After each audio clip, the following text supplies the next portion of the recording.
Would you recommend younger investors, say 22 to 29, be invested 100% in stocks, or would you recommend a relatively more conservative portfolio to capitalize upon drawbacks like this? This is one that it depends. I started really investing heavily in 2007. That's when I really started having a 401k to put money in and opened my IRAs and all this stuff for my wife the same way. And I put it 100% in stocks. And I think we just got lucky because markets continue to go down and go down. And every week we'd put money in and we'd see our balance fall. But I knew I'm just at the start of my career. I can handle this. Some people just can't handle that. And I think it, honestly, does 10% of your money in bonds really matter that much when stocks are getting crushed? No, because they're still going to fall a lot. So I think you have to have a decent amount in bonds for it to really matter. But you just have to find your own pain point and figure out what's going to work for you.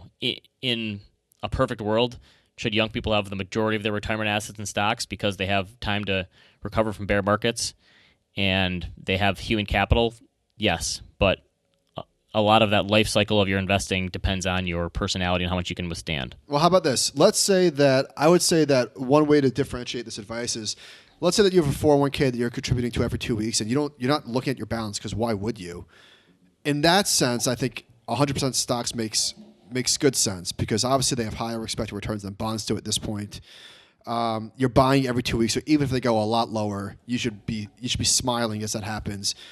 But let's say that you got an inheritance or you saved up some money and you've got, pick a number, $100,000, $50,000, whatever it is, in a brokerage account. People treat that money differently because it's more real. They could take it out penalty-free. They could spend it tomorrow.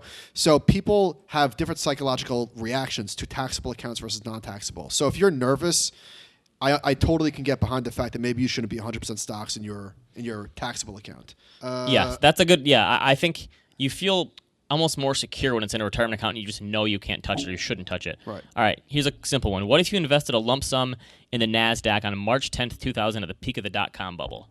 Ben, did you write a post about this?